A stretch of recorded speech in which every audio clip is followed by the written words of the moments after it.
Nephilim, legends of giants and fallen angels. Who are the Nephilim in the Bible? In the Hebrew Bible, the Nephilim were the progeny of sexual encounters between God's sons and men's daughters. They are a mysterious race of creatures or humans with extremely big stature and strength that lived both before and after the Great Flood. The word Nephilim is loosely rendered as giants in some Hebrew Bible translations but left untranslated in others. Some traditional Jewish views, however, regard them as fallen angels. They later occupied Canaan during the Israelite invasion of Canaan, according to Numbers 13:33. The term Nephilim is found a total of 2 times in the Bible, the first being in Genesis 6:1-6, and then again in Numbers 13:33. However, there exists much debate on who or what the Nephilim were, with some scholars seeing them as giants and others seeing them as fallen angels. Some even see the Nephilim as renowned heroes and figures of virtuous strength. Genesis 6 tells us about wickedness in the world, but also about human beings who began to increase in number in the old times. The origin of the Nephilim. We are told that the sons of God saw that the daughters of humans were beautiful and that they marry any of them they chose. Non-canonical biblical texts such as the Book of Enoch tell us that the Watchers, sometimes inferred to as the sons of God or angels, became infatuated with the mortal women and took them for their own. While this concept isn't explored here in Genesis in too much detail, we are told in Genesis 6:4 that the Nephilim were on the earth in those days, and also afterwards, when the sons of God went to the daughters of humans and had children by them.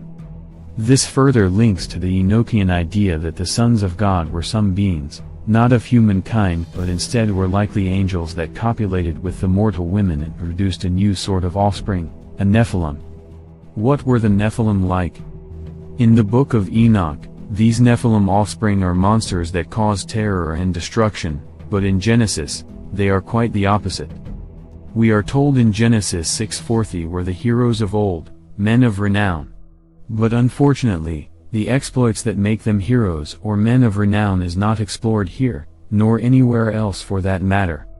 Meanwhile, in Numbers 13, we see God tell Moses to send forth men to explore the land of Canaan which he is giving to the Israelites.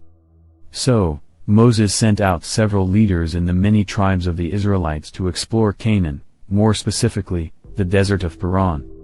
The men explored the area, learning about the landscape, the terrain, the civilizations who live there, and anything else that was of interest. When they came back to Moses, they told him all they had seen. It is Caleb from the tribe of Judah who suggests to Moses that they should take the land by force, for they certainly had the means to do so.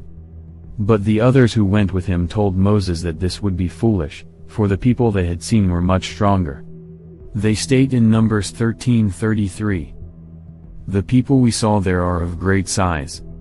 We saw the Nephilim there, the descendants of Anak come from the Nephilim.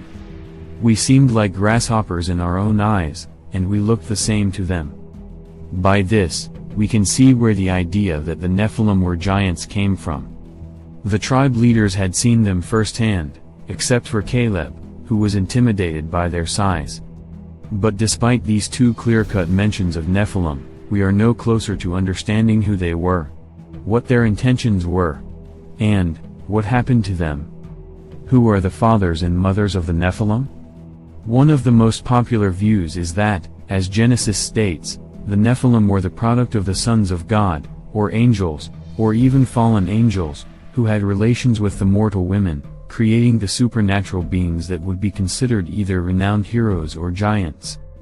We see some reference to these sons of God who would father the Nephilim in Jude 1:6-7, assuming the sons of God are indeed angels, where Jude states, "And the angels who did not keep their positions of authority but abandoned their proper dwelling, these he has kept in darkness, bound with everlasting chains for judgment on the great day." In a similar way, Sodom and Gomorrah and the surrounding towns gave themselves up to sexual immorality and perversion. They serve as an example of those who suffer the punishment of eternal fire. By this, we understand that the angels left their domain, or heaven, and descended upon earth to lust over the mortal women, or strange flesh. In the book of Enoch, we see the Watchers do the very same thing, impregnating the women, despite understanding that this was taboo, and thus, bringing forth the Nephilim into the world. Others even see the Nephilim as direct descendants of the righteous line of Seth, the third son of Adam and Eve, and this has become known as the Sethite view. It's understood that while Seth's line was righteous and walked with God, Seth's brother Cain and his line walked away from God, and or found other gods to worship. Somewhere along the lines though, Seth's line merged with Cain's. The line in Genesis that states the sons of God are thought to be the line of Seth, while the line daughters of men are thought to be the line of Cain. Through the mingling of these two lines, the Nephilim are thought to have been born. It's important to note though, that there's no scriptural support for this belief, and some people do see this version as a bit of a stretch in explaining the origin of the Nephilim. Another theory is that the Nephilim were children of men who had become possessed by fallen angels, who in turn become demons. This sometimes goes together with the translation of Nephilim in Hebrew, which would be a similar sounding word known as Nephil, meaning fallen, and some link this idea that the Nephilim are a result of the mingling between humans and fallen angels, but again, there is no scriptural support for such an idea. How tall were the Nephilim? According to the book of Enoch, they were described as huge giants, whose height was 300 cubits in 1 Enoch. A cubit is 18 inches, 45 centimeters, tall, hence they are 442 feet 10 and 61/64 inch tall, 137.16 meters. How did the Nephilim survive the Great Flood? One point of contention surrounding the Nephilim is how they survived the Great Flood which God brings upon the earth. We know they survived the flood because Caleb and the other tribe leaders of the Israelites report seeing them in Numbers 13:33. But there are a few reasons to explain this. One simple idea is that there would always be sons of God or fallen angels, and that there would always be mortal women.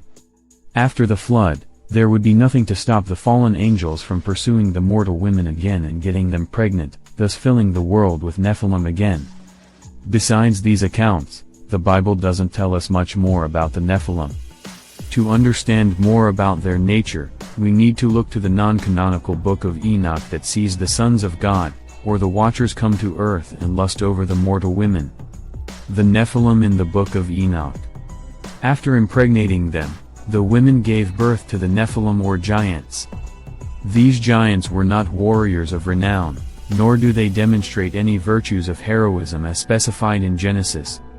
Instead, these giants are described in Enoch 7:12 as these Nephilim/giants devoured all which the labor of man produced until it became impossible to feed them.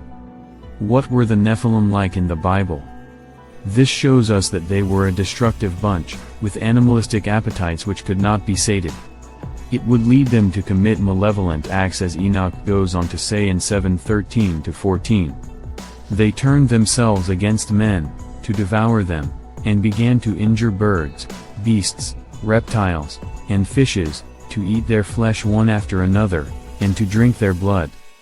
This shows us a far more graphic side of the Nephilim, one that paints them in an antagonistic light and sets them out to be more like beasts than man.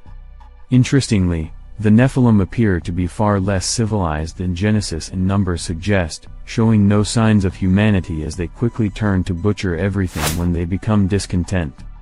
Unlike other biblical texts, the book of Enoch describes the fate of the Nephilim, whereby God tasks Archangel Gabriel to go to the biters, to the reprobates, to the children of fornication, and destroy the children of fornication, the offspring of the Watchers, from among them bring forth, and excite them one against another. Let them perish by mutual slaughter, the length of days shall not be theirs. Archangel Gabriel and the Nephilim in the Bible. What is meant by this is that Archangel Gabriel is sent down to earth to turn the giants against one another, to get them to use their brutality against each other so they have destroyed themselves. Interestingly, Archangel Gabriel doesn't physically get involved in this vanquishing of the giants, but it is implied. He manipulates them into destroying each other, some might say delivering God's will by communicating to the giants who respond accordingly. This seems quite fitting for Archangel Gabriel's character, one who would be seen to deliver messages and ideas from God instead of engaging in a physical brawl with the giants, something more suited to Archangel Michael, perhaps. In conclusion, we know little about the very true nature of the Nephilim given the various descriptions of them in the biblical text, and only becomes more convoluted when you consider the other races of giants in the Bible, such as the Rephaim, an ancient race of giants in Iron Age Israel. There are also figures such as Goliath, though despite being a giant, is never referred to as a Nephilim. In essence, the Nephilim, if they were giants, were a very distinct kind when compared to the other giants in the Bible,